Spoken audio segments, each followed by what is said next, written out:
안녕하세요. 더 딥다이브입니다. 오늘은 좀 흥미로운 주제인데요. 바로 노년기의 입속 건강 문제입니다. 근데 이게 단순히 이가 아프다, 잇몸이 안 좋다 이런 차원이 아니고요. 뇌나 심장 같은 전혀 예상치 못한 곳의 건강 문제와 어떻게 이게 연결되는지 그 연관성을 한번 파헤쳐 보려고 연구 자료들을 좀 가져와 봤습니다. 네, 안녕하세요. 이번 분석에서는요. 당신의 그 입안 상태가 알츠하이머병이나 아니면 심혈관 질환 같은 좀 심각한 질병들이랑 어떻게 연결될 수 있는지 그 숨겨진 경로로 좀 파악해 보고요. 이게 왜 중요한지 같이 이야기 나눠보겠습니다. 네, 맞습니다. 사실 우리 입안은요, 그냥 비어있는 공간이 아니라 700종이 훨씬 넘는 미생물들이 같이 살아가는 굉장히 복잡한 생태계입니다. 이걸 구강 미생물촉이라고 부르죠. 건강할 때는 얘네들이 서로 균형을 잘 이루면서 외부에서 들어오는 나쁜 균들도 막아주고 여러 가지 좋은 역할을 해요. 700종이요? 엄청나게 많네요. 근데 문제는 이 균형이 깨지는 상태, 이걸 구강 미생물 불균형, 그 어려운 말로 디스바이오시스라고 하던데 네. 이게 문제라는 거죠. 특히 노년기에 이런 불균형이 더 잘 나타난다고요? 네, 그렇습니다. 아무래도 노화 과정에서 여러 변화가 생기기 때문인데요. 일단 나이가 되면 침 분비량이 자연스럽게 줄어들어요. 입안이 좀 건조해지면 세균이 번식하기 좋은 환경이 되거든요. 건조하면 더 그렇군요. 네. 그리고 치아가 빠지거나 틀니를 사용하게 되는 경우도 많고 또 손놀림이 예전 같지 않아서 칫솔질 같은 구강 위생 관리가 좀 어려워지기도 하고요. 복용하는 약물 중에서도 입안 환경에 영향을 주는 것들이 있고요. 이런 것들이 다 합쳐져서 유해균이 자라기 좋은 조건이 되는 거죠. 그렇군요. 여러 가지 이유가 있네요. 근데 이게 단순히 입냄새나 잇몸염증 이런 걸 넘어서서 전신 질환으로 이어진다는 게 이게 진짜 좀 놀라운 지점인 것 같아요. 도대체 어떻게 입안에 있는 세균이 온몸에 영향을 줄 수 있는 거죠? 네, 그게 핵심 질문인데요. 크게 두 가지 경로를 생각해 볼 수 있습니다. 첫 번째는 만성염증이에요. 잇몸 질환을 일으키는 특정 세균, 예를 들어 연구에서 자주 나오는 포르피로모나스 진지발리스, 피진지발리스 같은 균들이 있거든요. 얘네들이 염증을 일으키는 물질들을 막 만들어내요. 염증 물질요. 네, 그 물질들이 이제 혈액을 타고 온몸으로 퍼져나가는 거죠. 그러면서 몸 전체의 염증 반응을 일으키거나 원래 있던 염증을 더 심하게 만들 수 있습니다. 혈액을 타고 돈다. 그쵸. 그리고 두 번째 경로는 병원균의 직접적인 이동입니다.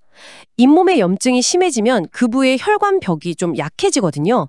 그 틈으로 구강 세균이나 아니면 그 세균이 만든 독성 물질 같은 것들이 직접 혈류로 들어갈 수가 있어요. 와, 직접 들어간다고요? 네. 그렇게 혈액을 따라 이동하다가 뇌나 심장 같은 다른 장기에 자리를 잡고 문제를 일으킬 수 있다는 그런 가설입니다. 세상에, 입안 세균이 혈관 타고 뇌까지 갈 수 있다니 좀 충격적인데요. 그럼 구체적으로 어떤 질병들이랑 관련이 있다는 건가요? 아까 알츠하이머병 잠깐 말씀하셨는데 그거 정말인가요? 네, 요즘 굉장히 주목받고 있는 연구 분야 중 하나입니다. 실제로 알츠하이머병을 앓는 분들의 뇌 조직에서 그 피진지발리스 균이 발견됐다는 보고가 여럿 있거든요. 물론 이게 직접적인 원인이다 라고 단정하기는 아직 좀 이르지만 이 세균이 뇌 안에서 염증을 일으키고 또 알츠하이머병의 특징인 그 아밀로이드 반점 형성에 영향을 줄 수 있다는 증거들이 계속 나오고 있어요. 아주 강력한 연관성이 있다고 보는 거죠. 뇌에서 발견됐더니 그럼 이 세균이 직접 뇌로 가는 건가요? 아니면 다른 방법으로 영향을 주나요? 아까 구강장 뇌축 이런 말도 있던데요. 네. 그것도 아주 중요한 개념입니다. 뭐냐면 입안의 문제가 소화기관, 즉 장내 미생물 환경에도 영향을 줄 수 있다는 거예요. 그렇게 변화된 장 환경이 다시 신경신호나 면역 반응 같은 걸 통해서 뇌 기능에 영향을 미칠 수 있다. 이런 개념이죠.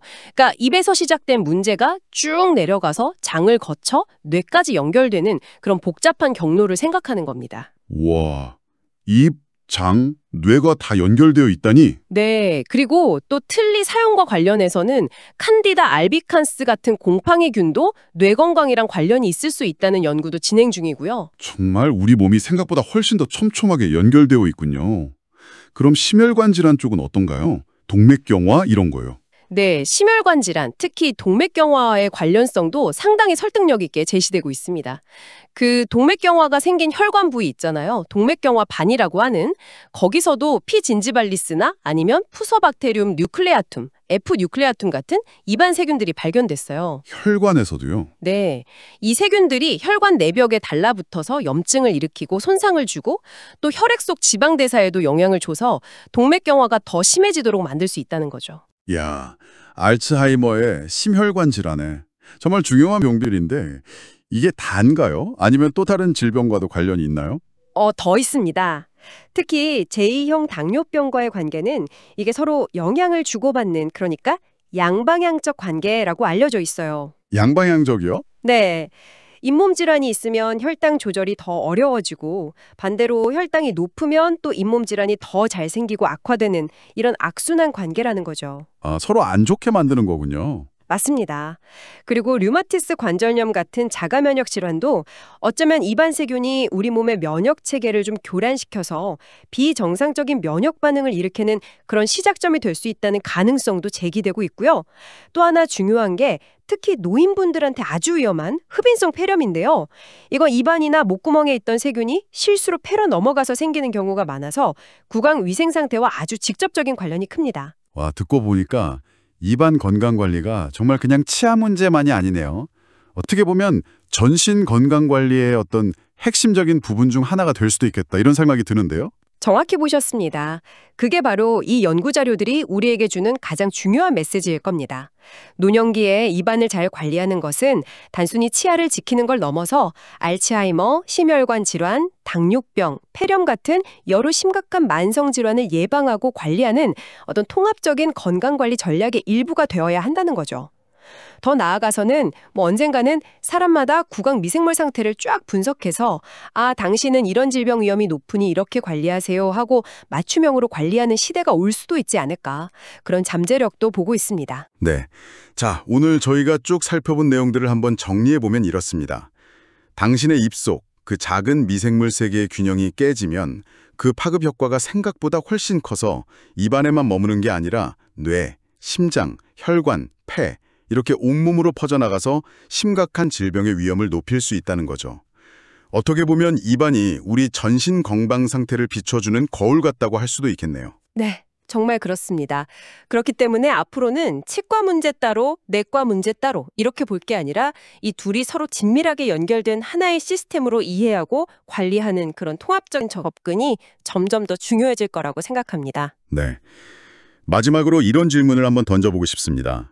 만약에 정말 머지않은 미래에 간단하게 입안 검사 한 번 하는 것만으로 당신의 알츠하이머나 심장병 발병 위험도를 예측할 수 있다면, 그리고 그걸 바탕으로 식단이나 생활 습관을 조절하고 어쩌면 특별한 프로바이오틱스 같은 걸 처방받아서 미리 예방하는 그런 개인 맞춤형 건강관리가 가능해진다면 어떨까요? 입속 미생물을 잘 관리하는 것이 어쩌면 미래 건강관리의 새로운 지평을 열 수 있지 않을까 한번쯤 생각해 보시면 좋겠습니다.